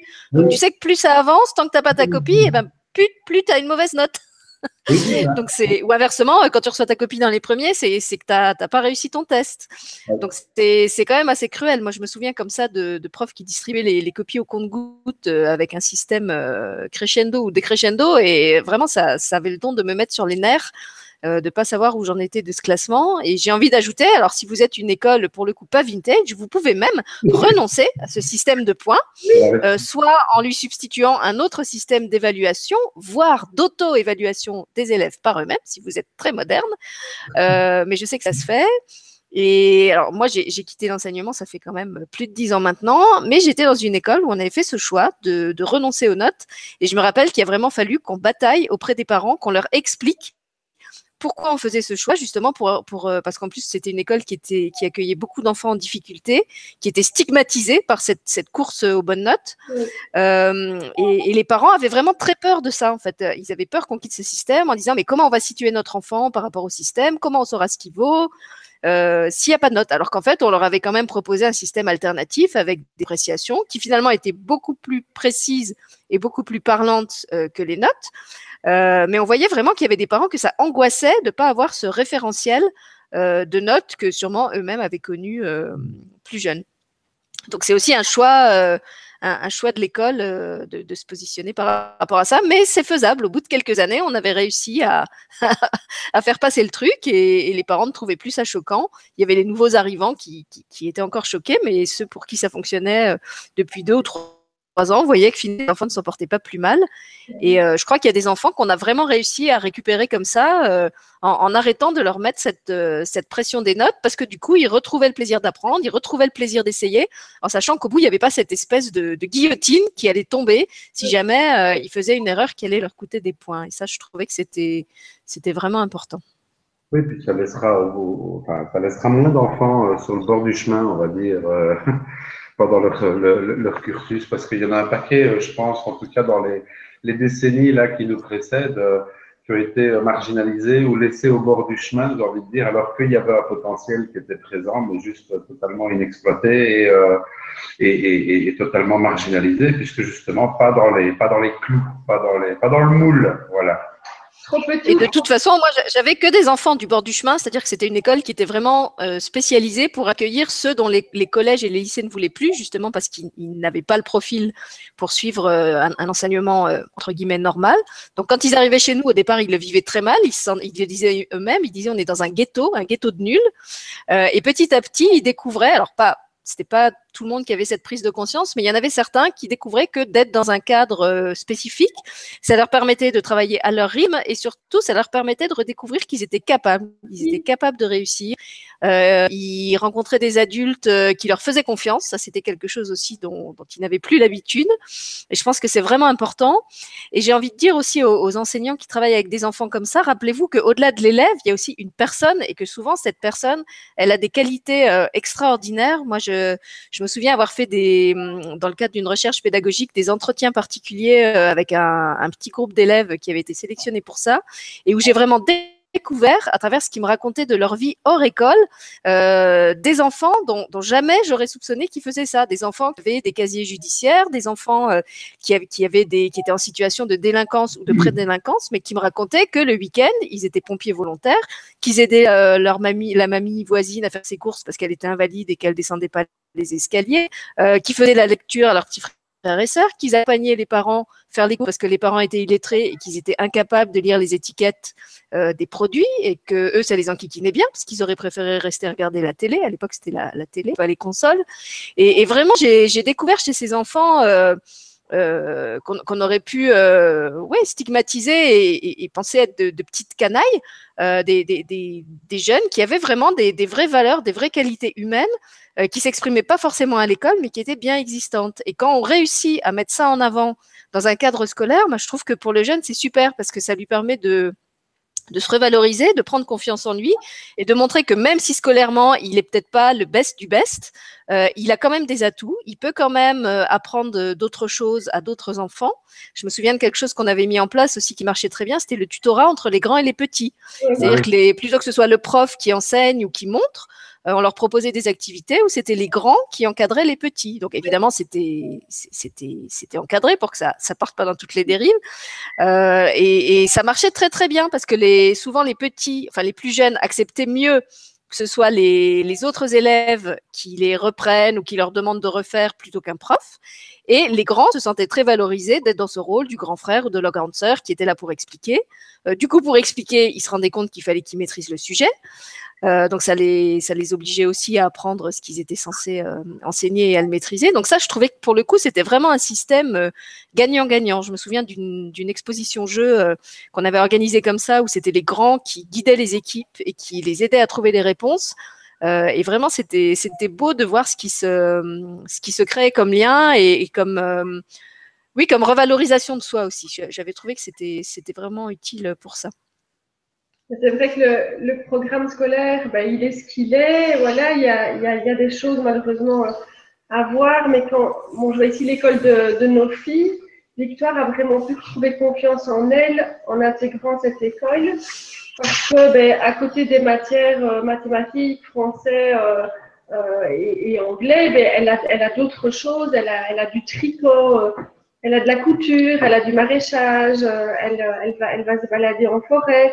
Et là, ben, elle se découvre plein de talents, en fait. C'est devenu la reine du tricot et ça lui a rendu vraiment, mais vraiment une grande confiance en elle qu'elle n'avait plus, en fait, parce que ben, dans le système classique, où on s'adresse peut-être à 2 ou 3 types d'intelligence et pas aux autres, ben, voilà, elle s'y retrouvait pas, c'était trop petit ou trop grand pour rentrer dans le moule. Ici, on propose d'autres choses qui est beaucoup plus adaptées justement à ces petits cerveaux droits et on leur permet de créer justement de sortir leur créativité et ça c'est magique en fait, puisque comme tu le dis, ils retrouvent confiance en eux. Oui, c'est super parce que justement, j'allais vous demander ce qu'on pourrait conseiller aux enseignants, parce que comme je le disais, il y en a qui sont quand même vraiment bienveillants et qui cherchent comment ils peuvent aider ces enfants-là en restant dans le cadre de ce que la légalité leur permet. Donc, comme on le disait, l'envoyer courir dans la cour ou dans le couloir, ils peuvent pas. Par contre, il y a peut-être effectivement au niveau de l'ancrage des activités manuelles qui peuvent leur permettre de faire pendant le cours, en expliquant aux autres que bien sûr c'est autorisé pour cet enfant-là parce qu'il a des besoins spécifiques. Donc je ne sais pas qu'est-ce qu'on peut faire à un enfant pendant que les autres font un travail écrit très abstrait qui pour lui est difficile, sachant que lui il en crée. Est-ce qu'on peut lui faire un truc, je ne sais pas. Alors s'il est petit, je pense à la pâte à modeler, tous les trucs vraiment très tactiles. Ça peut être un mandala, ça peut être simplement dessiner, tu vois, je ne sais pas si tu vois ma main, mais vraiment dessiner un 8 en fait, tu vois le signe de l'infini. Ouais. Vraiment comme ça, voilà, pour reconnecter les deux hémisphères, ce sont des choses qui fonctionnent très bien, où ça permet à l'enfant de se recentrer. Peut-être, si on l'a expliqué auparavant, demander à l'enfant de s'enraciner, de vraiment visualiser ces grosses racines rouges là qui partent de son bassin et qui descendent à travers ses jambes et son tronc, des dizaines, des centaines, des milliers de kilomètres jusqu'au noyau de la Terre qui s'y accroche fermement. Et voilà, notre grand de 15 ans utilise encore cette technique quand il est en interrogation et qu'il est en train de se demander ce qu'il va manger au soir, par exemple, ce qu'il va faire samedi au foot avec ses copains. Là, ça lui permet vraiment de revenir dans l'instant présent et de se reconcentrer à nouveau sur sa feuille d'interrogation. Donc ça, ce sont toutes des choses oui, qui peuvent aider, je pense. Ou comme tu dis, de la pâte à modelage, ça dépend des enfants. Ça peut être tout simplement avoir un petit coin avec des coussins dans la classe où ils peuvent aller se recueillir. J'avais vu aussi une vidéo qui était vraiment géniale dans une école, je ne sais plus où, à l'étranger. En fait, il y avait une petite pièce sur le côté et ils avaient déguisé un gros nounours en infirmière. Et en fait, l'enfant pouvait vraiment venir déposer au gros nounours infirmière quand il y avait un souci. Là, il y avait une dame qui l'accompagnait et à travers le nounours, il pouvait déposer justement toutes ses frustrations, ses colères.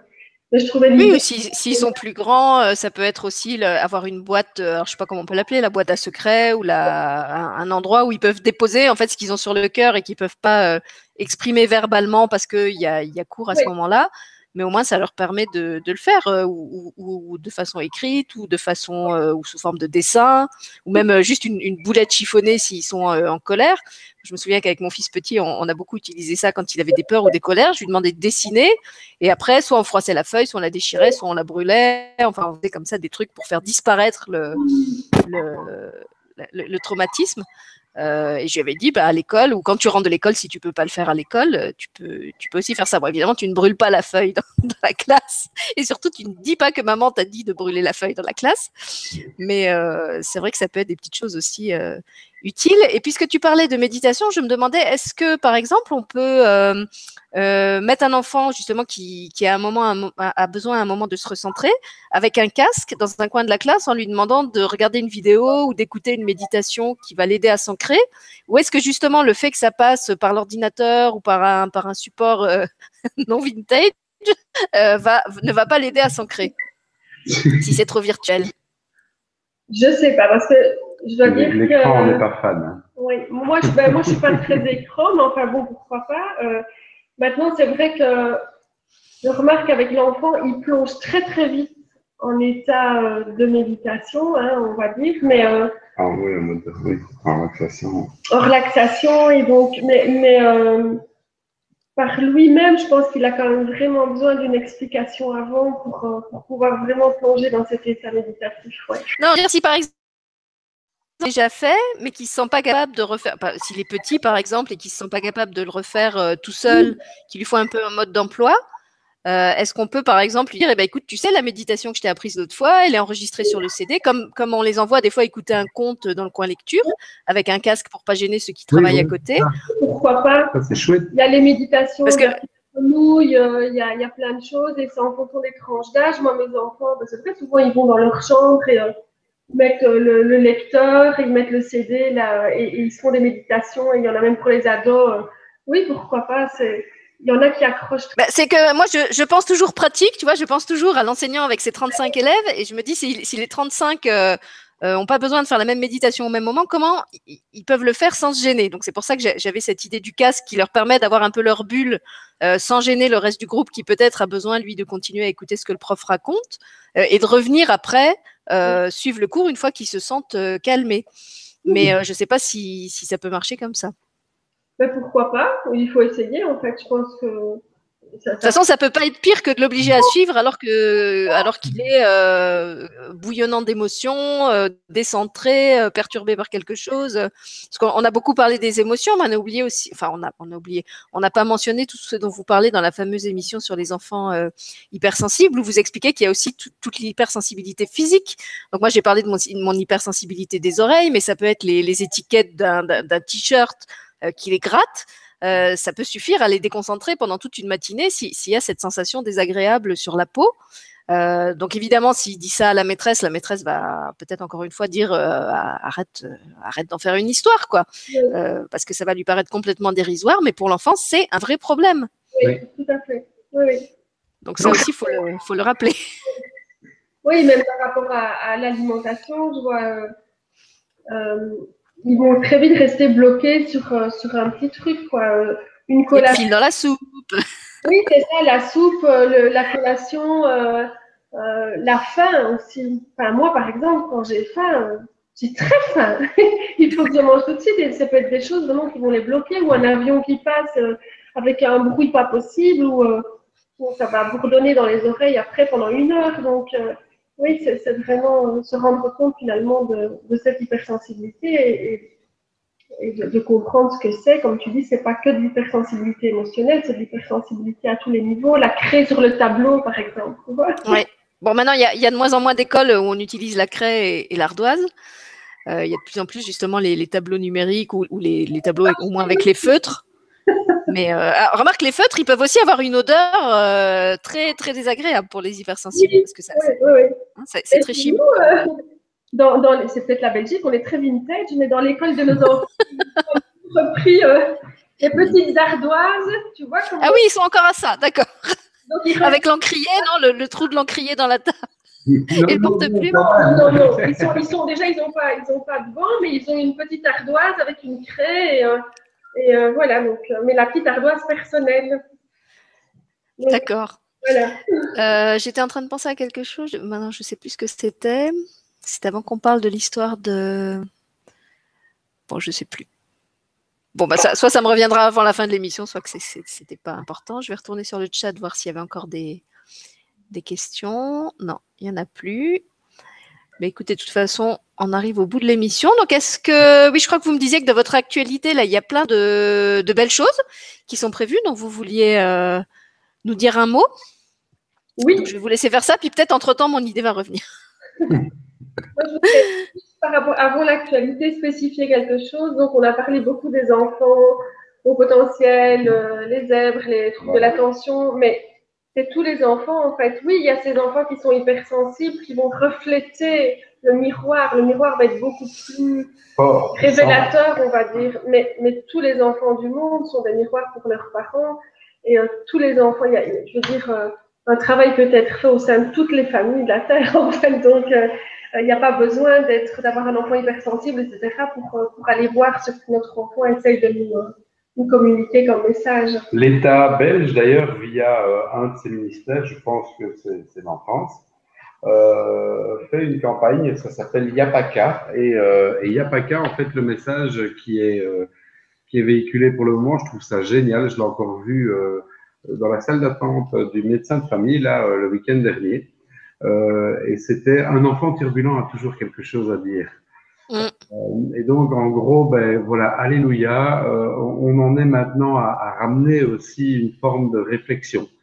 Voilà, c'est plus un casse-pied, c'est quelqu'un qui a quelque chose à dire. Voilà, c'est plus le casse-pied qu'il faut calmer par un médicament, par-ci, par-là, non. Qui veut bien l'assommer. Voilà, c'est ça. Voilà. Et je me demandais d'ailleurs quels sont les critères sur lesquels on se base pour dire que l'enfant est hypersensible. Quels sont les types de tests auxquels il est soumis? Comment on fait à diagnostiquer qu'en fait, il est dans la catégorie des hypersensibles? Il n'y a pas de diagnostic qui existe par rapport à ça. Ici, on est vraiment dans des tests plus scientifiques de QI ou neuropsy, où on va regarder par rapport aux troubles de l'apprentissage, au fonctionnement du cerveau, j'ai envie de dire. Mais par rapport à l'hypersensibilité, c'est vraiment, voilà, c'est le parent lorsqu'il est dans la conférence ou lorsqu'on parle d'hypersensibilité avec lui qui se rend compte vraiment de ce que c'est. Mais il n'y a pas de test par rapport à ça. Je pense qu'il y a eu des... D'accord. Et du coup, j'ai retrouvé la question que j'ai pas posée tout à l'heure. Je me demandais s'il existait des simulations de ce qui se passe en fait dans le corps d'un hypersensible dans le cas de stimuli qui pour quelqu'un de non hypersensible seraient normaux pour montrer pour que les non hypersensibles se rendent compte de ce que ressent quelqu'un qu'il est. Alors, je sais que par exemple, les scientifiques maintenant arrivent à nous montrer comment certains animaux voient, entendent, perçoivent. Donc, je ne sais pas s'il y a des recherches qui ont été faites justement sur la perception des hypersensibles qui permettraient aux non hypersensibles de se rendre compte comment le moindre bruit peut devenir quelque chose d'assourdissant. Bon, alors, avec les sensations tactiles, c'est plus dur. Mais avec tout ce qui est visuel, auditif, pour qu'ils le ressentent par eux-mêmes à l'intensité où un hypersensible le ressent et pour qu'ils comprennent en quoi c'est vraiment gênant, même si pour eux, ça paraît complètement anodin. Ben, je pense qu'il y a certainement des outils, comme tu le décris là, où on arrive à j'imagine, reproduire le quotidien d'un hypersensible et faire prendre conscience à un non-hypersensible de ce que c'est. Je rêve d'une expo sur le sujet, tu sais, où les visiteurs seraient mis en situation vraiment en situation de vivre ce que vit un hypersensible au niveau de l'ouïe, au niveau de la vue, et se rendre compte dans leur propre corps de ce que ça fait. Je suis sûre que ça changerait vraiment leur regard. Mais alors maintenant, au niveau émotionnel, on n'en est pas encore malheureusement là. Là, tu ne sauras jamais faire toucher quelqu'un de la même manière qu'un hypersensible serait touché par une thématique X ou Y, tu vois. Enfin, voilà. Il faudrait à la limite connaître la personne que tu as en face de toi et connaître les leviers sur lesquels appuyer. Oui, non, c'est pour ça que là, moi, j'étais vraiment sur l'hypersensibilité physique, parce que ça, effectivement, c'est plus facile à simuler. Après, le niveau émotionnel, effectivement, c'est tellement subjectif, c'est difficile de. Mais en fait, je pense que les réactions, comment dire, la façon dont ça va se manifester chez l'hypersensible donne aussi des indications à ceux qui ne le sont pas de l'intensité avec lesquelles il ressent les choses. Quand on le voit hurler, se rouler par terre et qu'on comprend que c'est pas du cinéma, ça donne quand même une échelle comment dire, oui, ça permet d'évaluer ce qu'il est en train de ressentir lui avec son référentiel à lui.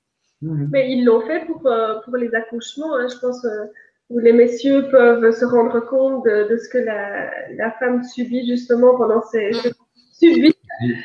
Je dis subit, ça veut tout dire. Hein, j'ai eu 4 magnifiques accouchements. Ça sent le vécu, oui. Ça sent le vécu, voilà. Donc, voilà, le papa peut vraiment ressentir justement. J'ai très très bien ressenti. Surtout le dernier, hein, 29 heures. C'était bien le travail. Oui, 29 heures, c'est quelque chose quand même. Oui. Oui.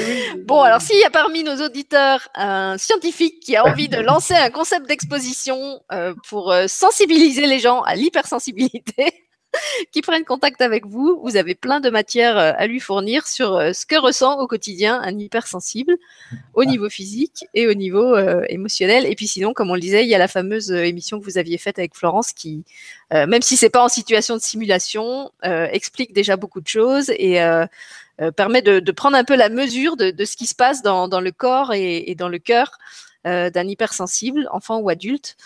Et combien c'est difficile de vivre au quotidien avec ça dans un monde qui ne prend pas ça en compte. Voilà, donc je vous relance sur l'actualité puisque je crois que vous vouliez en dire un petit mot avant qu'on se quitte. Et donc l'actualité, voilà, donc ici on est en Belgique, sur Namur. Il y a des conférences qui sont programmées, donc avec toujours le même sujet. Là, il y en a une ce vendredi avec les mutualités libérales Namur et No, c'est pour 2 provinces en fait. Voilà, là on a été invités à aller donner cette conférence. Il y a l'atelier qui suivra là-bas aussi. Oui, le 26 mai, je pense. Tout ça est sur l'agenda du site. Il y a d'autres conférences ici au centre, donc chez nous, qui sont programmées. Des ateliers également, des ateliers parents heureux, enfants heureux.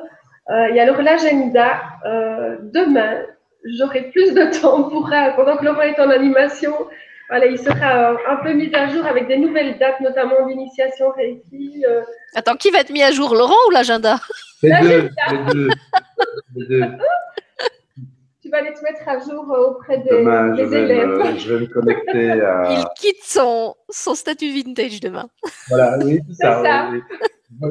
Je vais vous laisser, hein, parce que je suis le vieux vintage. Alors, donc tout ça, c'est sur votre site. Enfin, ce sera sur votre site à partir de demain, puisque le site est aussi encore en mode vintage. Mais demain, il va complètement changer de look en même temps que Laurent. C'est pas vrai. Non, il n'est pas vintage. Mais ça vont être programmés. Voilà, Stéphanie me disait qu'elle allait le mettre à jour demain pour annoncer les nouvelles dates. Et puis, donc, comme on l'a dit, si ça vous intéresse ou de prendre rendez-vous avec eux pour une consultation individuelle ou de demander une de leurs formations ou un de leurs ateliers, n'hésitez pas à prendre contact ou via le site dont vous avez le lien en dessous de l'émission et dans son descriptif ou en me demandant leur contact si vous ne le trouvez pas. Ils sont aussi tous les deux sur Facebook, Laurent Chadec et j'ai encore failli dire Virginie, Stéphanie Hutin.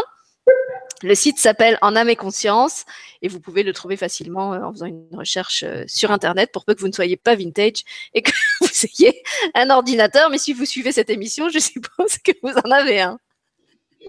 Alors, il y a une expression en Belgique qui dit, c'est les jeunes qui se disent ça, c'est « Est-ce que tu as mangé un clown ce matin, Sylvie ?» Mais je te dis, je suis dans une énergie de pitre aujourd'hui, je ne sais pas pourquoi. Heureusement que c'était pas une émission sur un sujet grave comme le deuil ou je sais pas quoi, parce que je sais pas comment j'aurais mené le truc. On aurait parlé du deuil vintage, on aurait… voilà. Ça, le deuil vintage. Ah, c'est un super sujet d'émission, le deuil vintage. J'ai pas fait ça. On y revient.